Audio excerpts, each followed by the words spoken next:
I'm catching up with trainer Alan GREEFF ahead of racing on Friday in the Eastern Cape, where we will be on the poly for 9 races. The yards start with Duchess of Seville in race 1. Now, she's done her best work late in both local starts so far, over 1,000 metres. I think she's going to enjoy the extra 200 on Friday.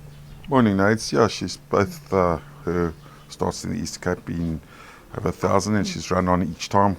Blinkers were added last time, and she did improve. And I think the poly, she'll love it, and the extra 100 metres, I think she'll enjoy even more. So I think you'll definitely see the best of her come Friday.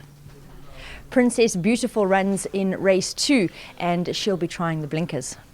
Her form has been a little bit up and down, and we're trying the blinkers, and hopefully it should make it a bit of improvement and see her, run a better race.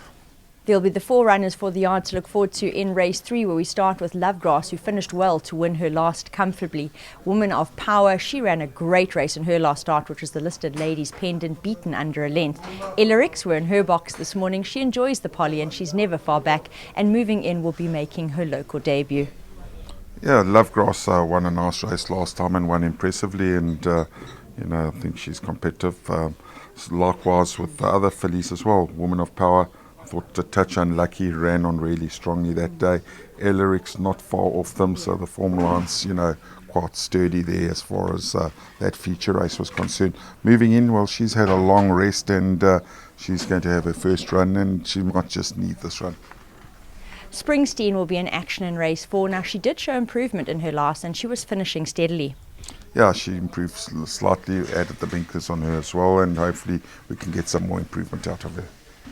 In race 5, we'll see Coral Creek. Now, he found one too good for him last time out in the way of a stable companion, but he was doing his best work late, and he really does have a chance at going one better on Friday. Yeah, I think so. He's taken time after his win, but he's a young horse, very immature, and despite him having all these runs, he still gets himself worked up a little bit, but he's improved with each run, and I think we found maybe the sweet spot for him. 3 runners in race 6. Arabian Red, well, she's unbeaten over course and distance. Call to Glory showed good improvement in her last and ran a decent race in 4th. And Concerto, now she came out to win her last, and even though she had to share the honours, a win's a win.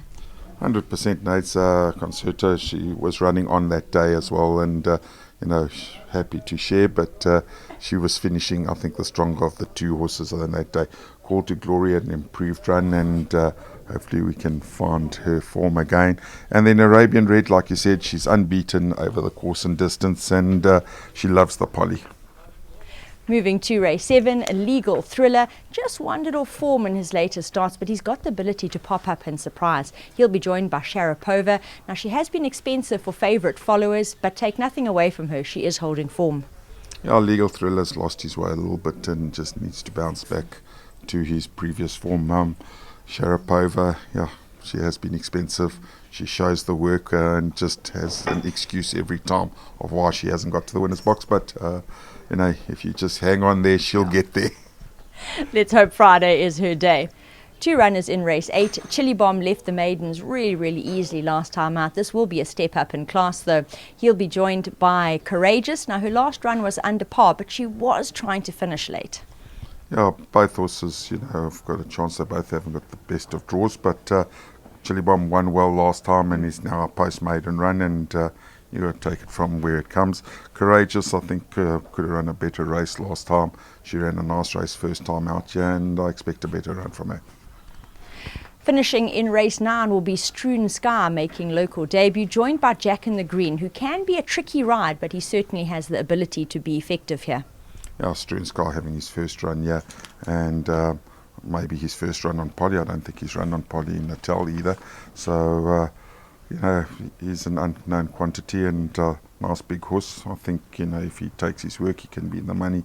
Jack in the Green, he's not far off them. He's a tricky ride, but Richard does have his number. He's drawn 1, and hopefully that will make the difference.